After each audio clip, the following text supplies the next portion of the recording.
Yes guys, welcome back to another video. Welcome to the George Benson football channel for your Chelsea versus Sunderland Premier League match preview. We're outside again, we're on the balcony. You might be able to see the odd JCB crane and a bit of traffic in the background, but this is a massive game for Chelsea. Sunderland level on points with us right now, I believe, after 8 matches. Sunderland by far one of the best starts to a season from a newly promoted club that we have seen in a very long time. However, I've got a little feeling about Chelsea right now. I've been getting lots of comments from you lot. I've been getting lots of messages saying, I've got a little feeling something's happening here for Chelsea, and I've got to agree with everybody who's saying that. I think right now, we're in a very good place. And what I love about this is last season, around Christmas time, when we started to have that massive fall off in form, we capitulated. We went for months in this bad run,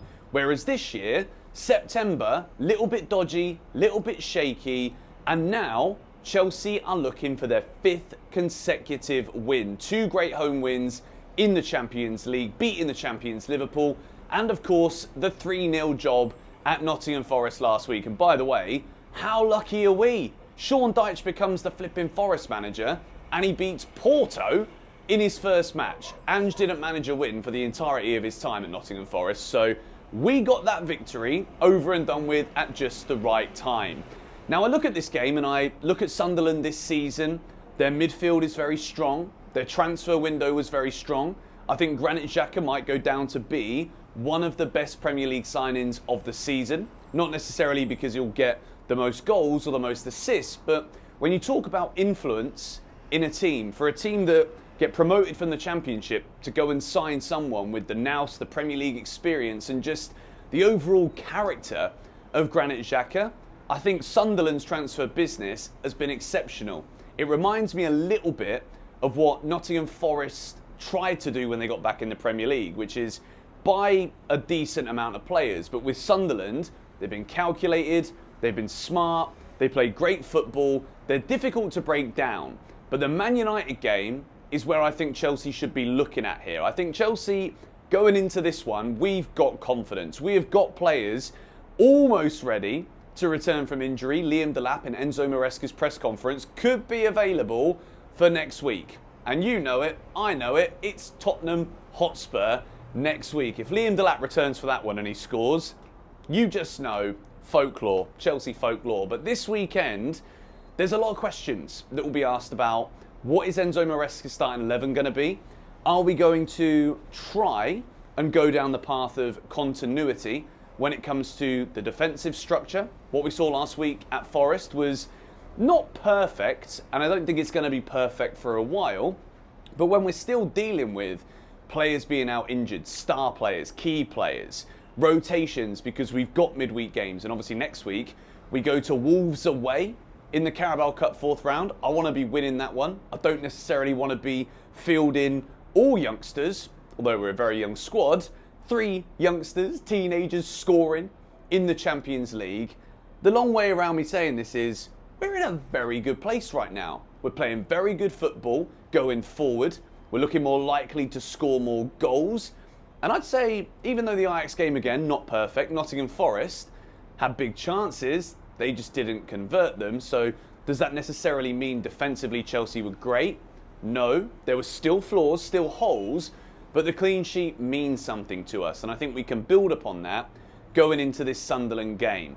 Now I want to focus on one player here before we build the Chelsea 11, because Cole Palmer's obviously going to be out now probably until 2026, for being realistic. And there's one man that every time I see him out there on the field, whether it was Forest last week, Liverpool scoring the late winner, you know who it is now, scoring his first Champions League goal, Estevao needs to be talked about, because this kid, when I hear Chelsea fans, right, when I think and try and gauge the levels of excitement, this kid's name is on the tip of everybody's tongue. And he's still kind of going under the radar a little bit when it comes to the mainstream Premier League fan or the mainstream media when it comes to talking about Chelsea, talking about the Premier League. But as a Chelsea fan, even when Cole Palmer first joined, for me it was kind of like a shock that he was as good as he was. So it didn't happen so quickly that I got this excitement. I was kind of like, He's doing very well. This is a serious player, and then before we know it, he couldn't stop scoring, couldn't stop getting assists. And that's kind of prepared me, I guess you could say, for where I feel right now with Estevao, because I sense something very similar to that of Cole Palmer. Now, I know some people don't like to talk this way because they think puts pressure on the young lad's shoulders. He's only 18, he's come from Brazil, and he's come to England, new city, new place, and he's getting used to everything. He's getting used to it quickly. The Premier League is one of the most difficult leagues to adapt to in the world. Just ask Florian Wirtz, for example, right? £115 million worth of, I'm bleeding in, I'm taking my time.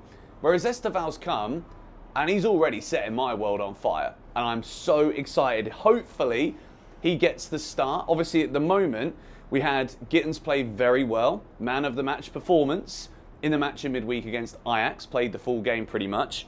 You've got Garnacho also, who hasn't been bad, but I'm still not seeing too many crazy things happen for him. Pedro Neto, I think, has been Mr. Consistent. I think he's been good, whether it's not always been scoring goals or getting assists, but last week, goal and an assist. After a poor first half, great response. He makes things happen. Maresca trusts him. Instead of bringing him off, he then just moves him over to the other wing. There's a fly that just keeps wanting to land in my ears right now, so we're going to keep trying to bat him away. But Neto's doing the business. But Estevao is the man I want to see out there. Sunderland are a physical side, I get that. He's ready for that. He's ready to ride the slide tackles, beat his man, take them on, do that extra little bit. And the delivery is fantastic. Almost scored a beautiful bicycle kick. Scored a fantastic, emphatic penalty, I'm going to say. And he's ready to start. I want to see him start every game now for Chelsea. That's just my thoughts on it. So without any further ado, let's get into my Chelsea starting 11. But before we do that, Christmas is coming up. If you want to get anything from the Chelsea Mega Store, make sure you check out the QR code on the screen and also the link in the description. The discount code for you is GBFC10. It gets you 10% off everything from training kits to kits, pajamas, whatever it is you might want to get from that Mega Store. GBFC10 is your discount code. Without any further ado, Robert Sanchez is, of course, the Chelsea goalkeeper. Philip Jorgensen, I think he's quite lucky, actually, to get a start on Wednesday night against Ajax. It was literally, what, less than 48 hours ago from the time of recording this. But he didn't have much to do. I think he could have done better for the penalty. Some people think I was being harsh. Fair enough. Each to their own. You can have your opinion, I'll have mine. Sanchez will be back in goal. He's Chelsea's #1. And he's doing all right. He's been ticking over again since Manchester United. I'm not worried. I'm not worried. We move into the Chelsea back four. For me, this picks itself at this point. Reece James at right back. Achampong, Chalobah, Mark, Cucurella. When Achampong and Trevor Chalobah have played in centre-back together, we have kept 2 clean sheets. This works for me. Achampong's confidence to carry the ball out from the back is massive. Communication-wise with Trev, it seems to be on lock. And I think Trev, the good thing with Trev is we know he can play either on that left side or in that right centre-back position. Mark Cucurella, almost an ever-present at this point. We can't not pick him when it comes to the conversation of best Chelsea 11, best left-back. Hato was decent, had a very good game, I thought, against Ajax, but Cucurella's the guy. And I think Hato learning from Mark Cucurella is big, and I think Maresca trusting in Yoel Hato to play that so that we can rest Cucurella is going to bode very well for Chelsea as the games pass and we go into these busy parts of the season. After that November international break, which is coming, what, less than a month away now? Very, very close, in fact. 2 more weekends after this one. We're going to need our recovery. We're going to need to be able to call up players like we did against Ajax. Incredibly young team, so much youth, so many teenagers out there on the field. We're going to need to rely on all these guys. And the way that Maresca's managing the squad at the moment, I think it's very impressive. A lot of it is forced because of injuries. Achampong's now broken in, scored at Forest last weekend. He's got to play again. The kid is absolutely wonderful. And for me, this is the back line it's got to be. I think Reece James, at the moment, whether it's him or Cucurella, inverting, coming in, stepping into the midfield, both players can do it. So let's move then into that midfield. And you guys know I'm a massive fan of Romeo Lavia.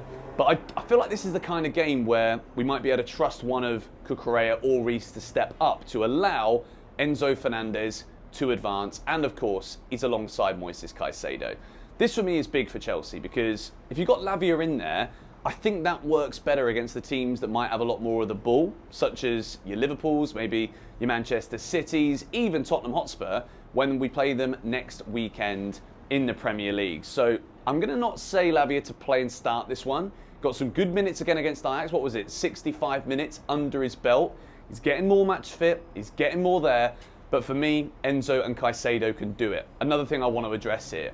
How good is it that we are now getting goals from Caicedo? And I'm seeing some absolute lunacy to suggest that UEFA are taking away his goal that he scored against Ajax. How are you taking that away then? The shot's on target and it's a goal.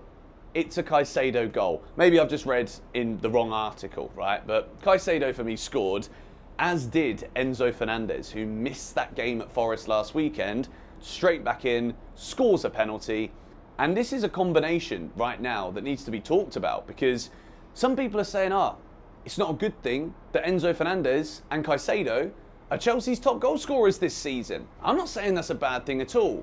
Yes, I want more from João Pedro, but when you take a look at my Chelsea attack, we can talk more about João Pedro. My front four is this: Estevao right wing, Neto left wing, changing my mind here, Neto left wing, João Pedro 10, Mark Guiu as the striker. The reason that João Pedro has gone quiet, and again, I want to make this clear, there's a difference between going quiet when you're playing up front and you're not scoring goals. That's considered going quiet, and not being effective, not being useful. João Pedro has been very useful. A lot of the work that he's doing deeper in the midfield areas, class. That's why Mark Guiu's got to play. Maresca gave him the start against Ajax, and he scored. Now, as far as I'm aware, I don't think there is anything that says he can't play against Sunderland. I know that whole situation earlier this season was a bit of a mess. Obviously, he goes there on loan, scored a Carabao Cup goal, gets recalled before the end of August, and now he's back at Chelsea playing against Sunderland. World has gone mad. But this is what I think needs to happen. Now, Enzo Maresca in his press conference was talking about the issue that he had potentially with Mark Guiu before we started recently seeing him get minutes off the bench against Liverpool, Forest, and then, of course, in that start against Ajax in midweek. He was saying he didn't like the training. Maresca was then asked about, what was it particularly? He's like, all of it. So now Mark Guiu's rectified this. He's listened to Maresca. And like I've said before, with Enzo Maresca, it isn't, you're a striker, go and be a striker. There's nuance to the game. There's different elements that he wants from different players. There's roles as opposed to positions. Now, with this attack, right, Estevao for me is the main man, because what he does so brilliantly is the disguise. You don't know which way he's going to go. Is he going to run to the byline? Is he going to cut inside? And all of this is done with body movement, and I can see it every time he's out there on the field. Fullbacks don't know how to deal with this. Defenders don't know what to do. And that is why, especially in a game like this, where, no disrespect to Sunderland, they're a very good side, but Chelsea are at home. Sunderland do concede chances. Their goalkeeper, I think his name is what, Roofs? Or something like that? He's been fantastic this season. Saved them multiple occasions, right? I want to see Chelsea creating here. I want to see us fluid. I want to see us getting the ball into the box.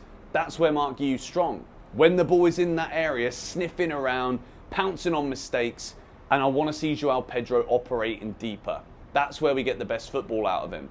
Of course, when you've got someone like Cole Palmer playing, Palmer and Pedro can be that striker because there's interchanges there, and then the wingers can get involved, and we know that Estevao likes to step in centrally. Maresca sees him in the future as a number 10. Neto can do the same. There's a lot of fluidity, potentially, in that Chelsea attack. Score prediction, because I think I missed it in the last Premier League game week, didn't I?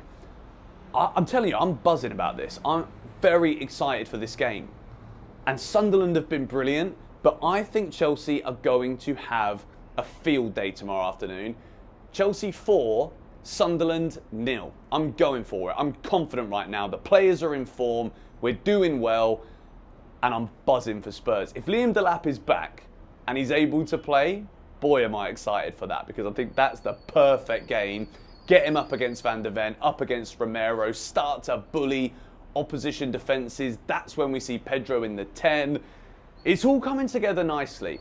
And as I said on Shootout, if you haven't seen the Shootout Premier League predictions video, that also went out today. Check that out. Link to Shootout also in the description. This is the kind of game where Chelsea have got to keep building. Keep going. We're playing really well. We're getting wins. Yes, it's not perfect.